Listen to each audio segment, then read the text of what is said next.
All right, so next we have Dr. Kira Swanson. She is a life coach for people who feel stuck and dissatisfied as they're brought into scarcity thinking, comprising their passions for security and acceptance. She helps them wake up to what they want in life and gives them the courage and the skills they finally go after it. Dr. Kira holds a MBA from Duke University and a PhD from Saybrook University, where she studied conscientious studies, and her dissertation examined meaning making. She is certified by the Life Coach School and Caroline Miss. And as an thought leader in her relative field, she is going to help us revolutionize the way that we think. Okay. So she's going to talk about, and welcome to the room. Make sure to tell Dr. Kira hello. Make sure to tell her hello and get your questions ready. She's going to talk to us about discomfort is the currency of your dreams. Dr. Kira, take it away. All right. Thank you so much, Tina. Mm-hmm. So as Tina said, I'm going to be talking about how discomfort is the currency of your dreams. I got a lot of compliments from people on my title, and I have to confess, I didn't come up with it. I got it from my coach, Brooke Castillo. What I'm going to do today is unpack this thing that she likes to talk about, or this saying that she has. I want to unpack what it means for me, and what it also might mean for you. I'd like to try something a little bit interactive here. So if you don't mind, I'm going to ask a couple questions. And if you could post some of your thoughts into the chat, that I think it would be a fun way to have us interact a little bit. So the first question or set of questions I want to ask is, what do you dream of for yourself? What are you yet to accomplish in this life? And what is the pinnacle of what you want to be here in this life? So please share some of your thoughts, quick description of a dream that you have in the chat, if you'd like to.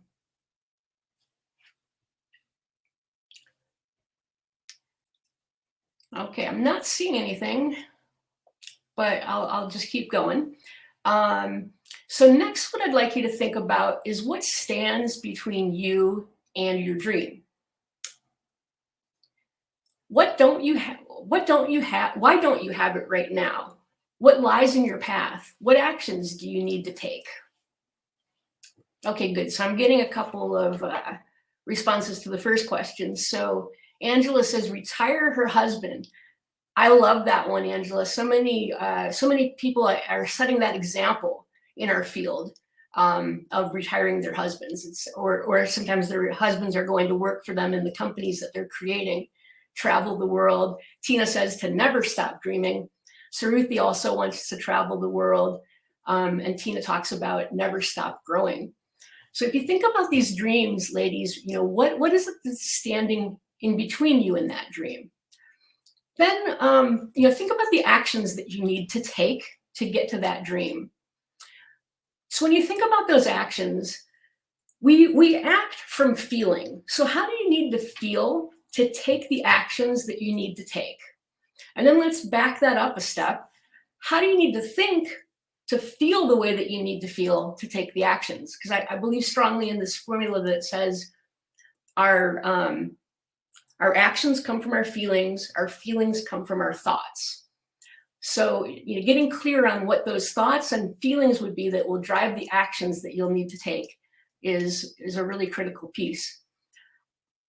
And Leontine set me up really great for this next slide. She said that the new person, that you need to become a new person to create a new reality.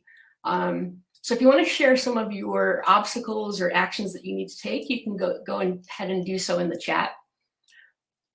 And what I'd like to do is introduce you to this new person that you're creating. You're creating a new version of yourself who's going to be thinking different thoughts, feeling different feelings, and taking different actions than what you're doing right now. So Angela talks about the fear. Exactly. We're going to talk a lot about fear today. That's a huge one. And then a lot more travel.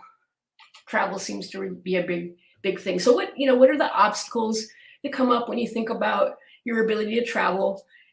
What are the actions you need to do to overcome those obstacles? How do you need to be feeling to take those actions? What do you need to be thinking to get yourself to feel that way?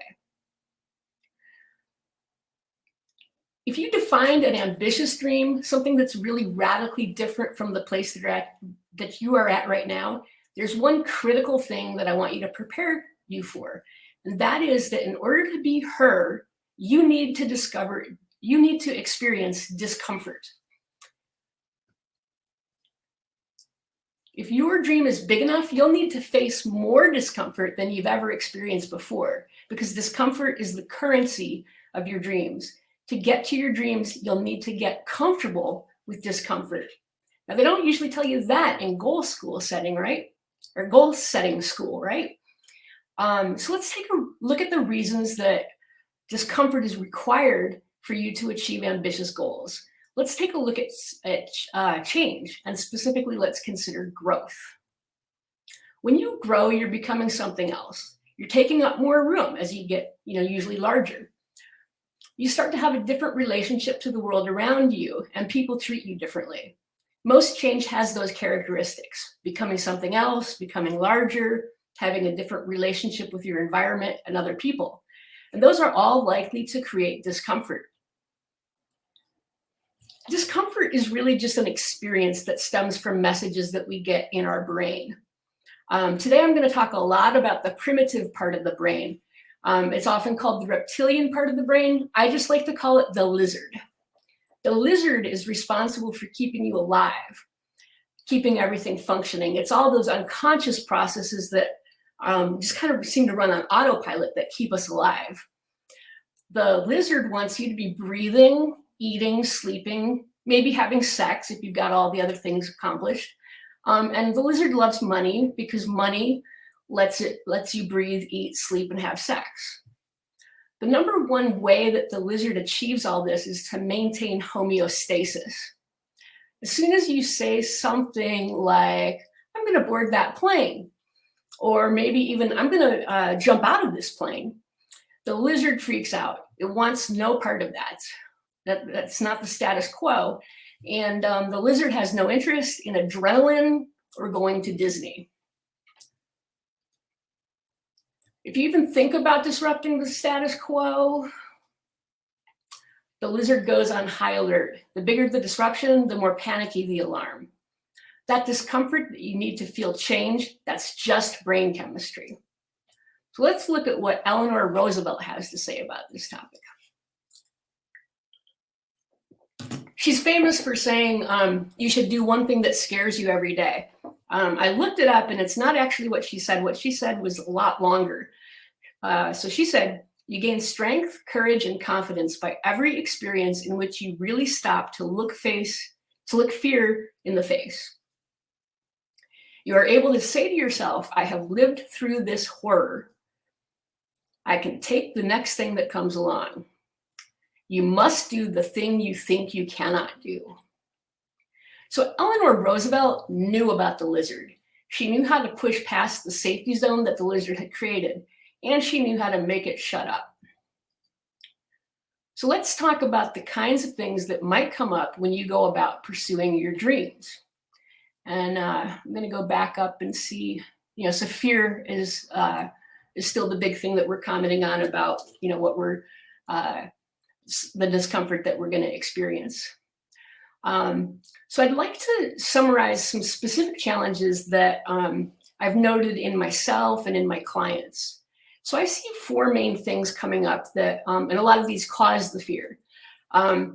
Not knowing what to do, not knowing what to do or how to do it, not believing in yourself, perfectionism, and worrying what other people will think. So we're going to break each of these down in some more detail. And if you have another discomfort that I didn't mention here, you can add that to the chat. So the first one, not knowing how to do something or what to do. There's nothing that's going to stop you in your tracks faster than feeling like you don't know what to do. It's a paralyzing thing. And that's the lizard at work. It knows that when it makes a logical argument, it's harder for you to resist. I know it's weird for a lizard to be logical, but that's one of the ways it really tempts you into not pursuing things. So it'll tell you that you don't know what to do or how to do it, or even that you don't even know what you're doing. I have a client who was absolutely paralyzed by her not knowing. She would answer, "I don't know," to almost every question I asked her. I helped her understand that she wasn't just numb, she was frozen. Our job over the next several sessions was just to get her thought out so that she can get in tune with what she really wanted. And it's a lot like Leontine, I hope I'm pronouncing your name correctly, a lot about what she talked about in her presentation.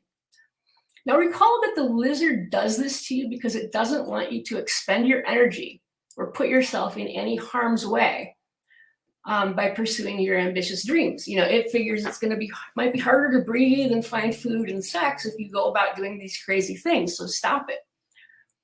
Now, it may be true that you need to learn some things in order to achieve your goal, but the lizard will tell you lies and make you think you need some ridiculous amount of information to prepare for your pursuit. It will tell you that you need to be a master of the topic. One more training, it will insist. Read another book. If you listen to the lizard, you'll find yourself stuck at the starting line, endlessly preparing for the journey. Okay, number 2 is not believing in ourselves. If your dream is big enough, you're going to be a different person. That's what Leontine told us. You're going to be a different person by the time you've achieved it. All of the habits inconsistent with that goal will have fallen away. Maybe you'll have a new sleep schedule. A bad habit that was slowing you down will have slowing down your productivity will have dropped away. You'll find yourself more in shape. To be this new version of yourself, you'll have to believe that you are this new version. You are the person who wakes up earlier, who doesn't eat ice cream or doesn't crave ice cream, etc. You'll be in the habit of thinking and feeling what the person who achieves your dream thinks and feels. Those thoughts and feelings will lead unfailingly to the behavior that will deliver you to your dream. The fact that you don't already have your goal is what tells us that you're not already believing that you are that person. You need new beliefs. The lizard, of course, doesn't want you to. It thinks you're going to die. That might sound hyperbolic, but it's not. It's really what the lizard thinks. I have one client who, like many of us, felt that he was never good enough. After he identified the dream he wanted to work toward, I helped him to identify who he would need to become. He decided to think of this new person as the diamond. I am the diamond became a mantra for him. Once he had solidified this persona, our work was clear. We had to navigate through everything that was inconsistent with this belief that he was the diamond. And maybe you've heard that story about Michelangelo, who said that when he was creating the sculpture of David, he just cut away everything in the marble that was not David. That can represent the discomfort. So the discomfort that my client needed to experience was to shed away everything that wasn't the diamond. The third discomfort that you might encounter is perfectionism. It's another story that the lizard tells us that slows us down. It has nothing to do with being perfect. In reality, it's just the lizard giving you some impossible standard to meet. You're guaranteed to fail, and when you find your work isn't good enough, you'll quit. That's the lizard's agenda. Remember, it only wants to preserve the status quo. Sometimes this will manifest as just feeling stuck. You get stuck in molasses at some point in your path to goal achievement. This can be a combination of thinking what you're doing isn't good enough and that you don't know you don't know what you're doing or what to do next. Doing this has the lizard's fingerprints all over it. Although I'm not sure if lizards have fingers, but you know what I mean. It's important to remember the content of what the lizard is suggesting to you is completely made up stuff. It has no basis in reality. It's fake news. And the more you buy into it, the more the lizard will throw at you. Number 4 is, what will other people think? You know who, besides the lizard, might not like what you're doing? Other people. Often it's those closest to us. Just like the lizard, they love you and they don't want to see you hurt. Why not stay in the job that you know? Isn't the devil you know always better?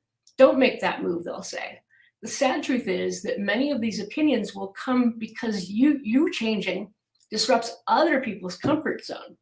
Their lizard is telling them you shouldn't downsize, take that promotion, study abroad for a year. Why? Because it makes their lizard uncomfortable. They can sense that you'll become a different person, and they're not sure they'll like that person. All right, so now we're going to get to the good part, the antidotes. So we got the good old-fashioned elixir salesman. So we talked about not knowing what to do. The antidote for this is to find out. When you don't know, search for an answer, but don't give yourself a long leash. Move quickly from book learning to execution. You won't learn as much reading about something as you will doing it yourself, especially when you have to make adjustments and get to learn for yourself what works and what doesn't. Consuming is not creating. One client of mine had dreams of going into a brand new field. Her plan was to start by getting a master's degree. I encouraged her to learn everything she could about the field before the program started. Talk to people doing the job, connect with them on LinkedIn, etc.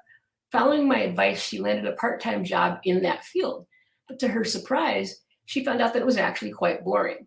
If my client had listened to her lizard, she might not have ever pursued the part-time job. Not being ready is just a red herring. You'll never be as ready as you can be, never. And you know what? You'll never find the perfect answer out there. You can take, I got behind on my slide. Okay, you can take 6 marketing courses that promote a foolproof LinkedIn strategy. I know I probably have, but only you know your perfect LinkedIn strategy, the one that works exquisitely for you and your business. And the only way you know is to experiment. Try and fail. You'll never be ready. Get used to it. The second piece was not believing in ourselves. You know who's really good at creating people who believe in themselves? The military. Military boot camps do an excellent job of taking raw recruits from an undisciplined person to a warrior in a fairly short time. They do this by transforming the individual, and a lot of it has to do with the recruit's belief in him or herself. The boot camp experience is designed to give recruits new experiences and to shape new habits that force them to drop old conceptions about themselves. Soon they are doing things they never thought they could do. The military does this within the cocoon of highly specified culture that supports the new behaviors and imbues those behaviors with meaning. Everything in the new recruits world revolves around values like discipline and honor. We can learn a lot from this example. I'm a strong proponent of the idea that thoughts create our reality, but here we can see it flow in the reverse order. Behavior and experience shapes the new recruit's thoughts about herself. She starts to believe in herself as a new person, a warrior. So if you want to believe something new about yourself, create an environment supportive of that new identity. Be careful who you select as your tribe. Try experiments to test your assumptions about yourself and to grow your sense of who you are. Use persistence, not success, as your performance barometer. Get used to failing because it is in this process that learning and growth take place. I experienced something like this in business school. It was a bit of a B school misfit, coming from a strong liberal arts background and not having had the traditional kinds of jobs that most business students had on their resumes. A priority of the school was that we all land good jobs upon graduation, and they shaped us into candidates who would succeed. The expectations and culture of school taught me that I was a highly valued commodity in the job market. And I'm pretty embarrassed to say this, but when I came out of business school, I was really a bit arrogant, but also ready to shine in the workplace. That MBA experience gave me a boost of confidence that I desperately needed. The environment, the caliber of the people, the expectations, and the demands were all part of that shaping. If you don't have a mechanism that provides that kind of container, create one for yourself. Number 3, missing the mark. One way for perfectionism to lose its luster is to realize the irrationality of it. There are a few things in this world that will ever be really perfect. Perfect is almost always a value judgment.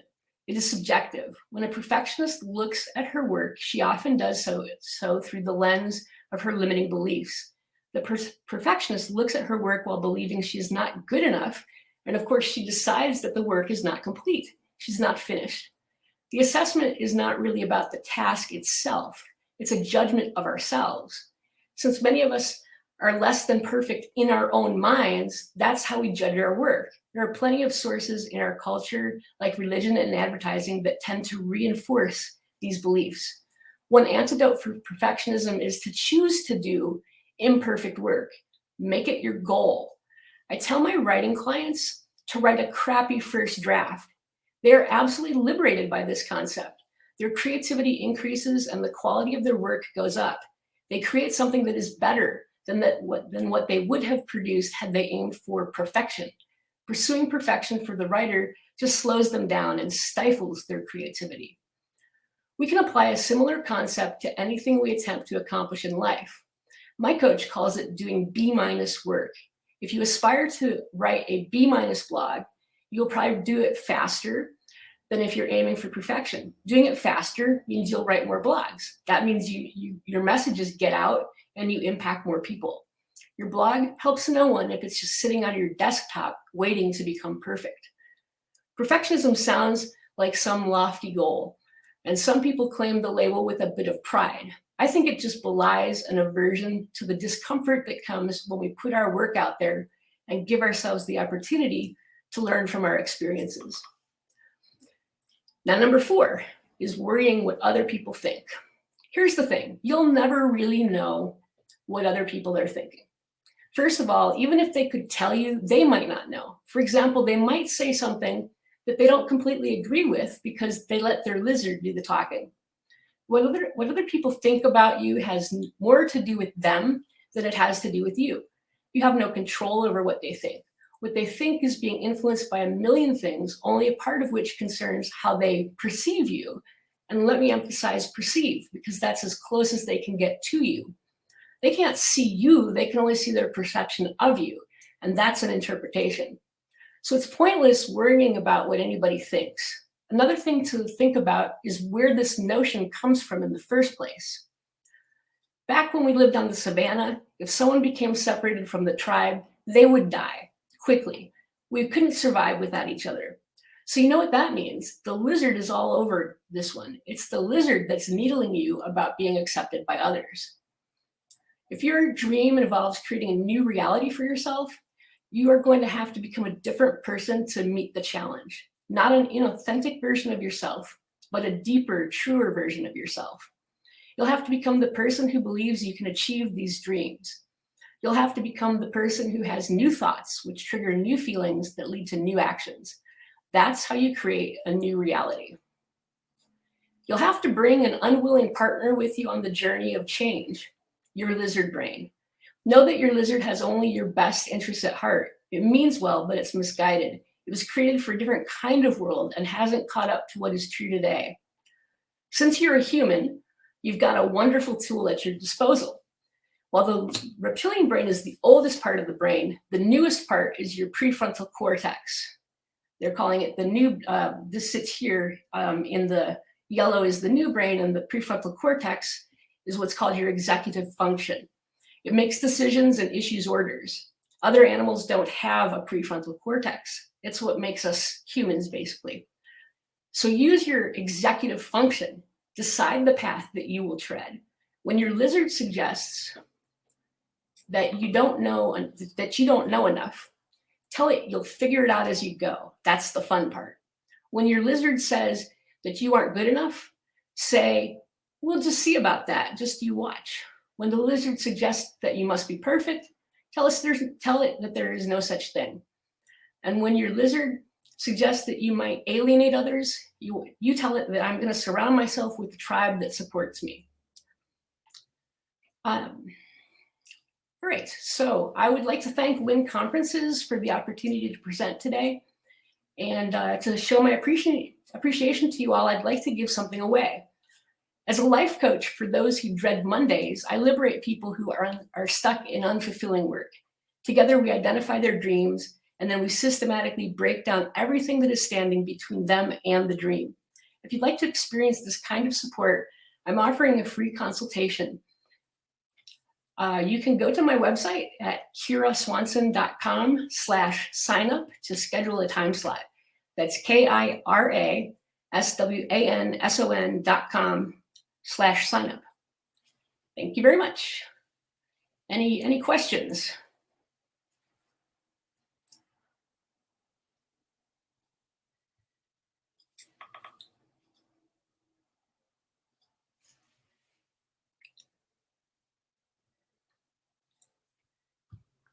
Hello, Dr. Kira. We do have a couple of questions for you from the audience, and you did an amazing job helping us get over this mindset. So, one of the audience asked, "What is the biggest challenges that we face with being this discomfort that you speak of to achieve our desired goals today? What do you think is our biggest hurdle?" Our biggest hurdle, I think it's belief, like belief in ourself is what I think that's the number one thing. Almost everybody at the core has the belief that we are not good enough. It's imprinted upon us when we're 7 years old and earlier, we're in the theta brain state. And that's the same brain state that you get in for hypnosis. Mm-hmm. And so you're highly susceptible. And you get messages, everybody does get some messages that you did something wrong. You cried when you weren't supposed to. You made a mess when you weren't supposed to. And these little tiny babies or toddlers or young children, they soak in these messages that I'm wrong somehow. Mm-hmm. And it sticks with us for the entire rest of our life. And it manifests in all this hesitation to, do the things that would advance our business, nervousness about making this post on social media, and it's all rooted in I'm not good enough. Mm-hmm. So working on that, and there's many ways to work through that issue of I'm not good enough. But it starts with awareness is the first step. So look for, when you have a behavior that you don't understand, try to get in touch with what you were feeling and thinking before that, before it went awry. And, you might discover a belief like I'm not good enough, or people like me don't do entrepreneurship, or, which goes back to I'm not good enough. It's rooted in that, but it's like a different version. Well, thank you so much. That's a great answer because, like you said, these behaviors stem from when we're younger. And so that I love that, how you answer that. So what are the key success factors in achieving meaningful goals after we get over those self-limiting beliefs? Well, the conventional wisdom is SMART goals, and I'm not gonna knock that down in any way. I mean, there are different, success factors in the way that you shape your goals and, capture them and think about them. I think that having thoughts of like believing in yourself that you're going to accomplish the goal, to me is the starting point. So before you even set a SMART goal, getting it in your mind that you're going to succeed at the thing and working on cultivating that belief. My dad and my mom had locked herself in a room in the house, and you have this little, thing that's supposed to go in the door and unlock it. And it would not work. And my dad tried it for like 10 minutes, and then I tried it for 10 minutes. And then I got on Google and I Googled it, and it said to do exactly what we were doing. So I'm like, all right, fine. So I go and I do it, after reading that it could be done on Google, and boom, in 10 seconds, I had it open. And my dad was like, what did you do? How did you do that? What did you do differently? And I said, I knew that it could be done. And so I did it. It made all the difference. Wow, that was powerful. You was doing it the exact same way Google said to do it. However, when you believe you can do it, that's when you was able to open the door. Exactly. And the next question we have, I don't know how you knew this because it kind of piggybacks on what you just answered. Someone in the audience said, how do you know when we are in the process of achieving goals? And you kind of touched on that with what you just said, believing. So you can elaborate on that, please. How do we know when we're in the process of achieving goals? Yes, because many times we know what we want to do, but we don't recognize the success because we have never experienced it before. So right, you can give your analysis on how you personally knew that you were successful? It can be something like a post or a recognition or whatever like that. So when did Dr. Kira put it personal, know that you were successful? It's any time when you're believing I've got this. There was in my original speech, I had a part B to my story about business school. Mm-hmm. I was struggling as a coach, and it was really because I just didn't believe in myself more as a marketing and business person than as a coach. Mm-hmm. And I said, well, how did I do this before? How did I solve this kind of problem before? And I said, well, I went and I got an MBA, and that changed everything for me. I didn't learn any particular skill in those classes that I went and applied later. Most of it was not applicable. I thought about myself in a completely different way. Mm-hmm. So I decided deliberately to do it again, and I went to a really expensive life coach training program, and I said, this is going to make me believe in myself, so it's worth the money. It's less than I spent on business school. I'm going to do it. So for me, and as soon as you start believing, then you can become aware of how you're showing up differently because you're believing differently. Mm-hmm. Saying yes to more opportunities. Mm-hmm. Just taking risks, posting more, putting myself out there more, because really it's a kind of a desensitizing thing. Like as you step into what's uncomfortable, your zone of comfort grows. So, so that would be one way that that you're being successful, is that zone of comfort is growing. Yes, I can totally relate to what you just said. I have been coaching for well over 10 years in one area and 20 years within education, with special needs being what I focus on. However, even though I had all this experience, worked in schoolhouses, public school system, and was a behavior specialist in the schoolhouse, when I started doing entrepreneurship, it almost all that went to the wayside. For me, I needed to be certified. I had to believe that I deserved to be in this arena. And right. Just like you said, once I got that certification, the mindset changed. I started getting more certification in this area, that area, just like you did your MBA. And like you said, those self-limited beliefs, you start saying yes to more opportunities. In essence, you start walking in your purpose. And that is how your life changed. Wow. Profound. And I relate.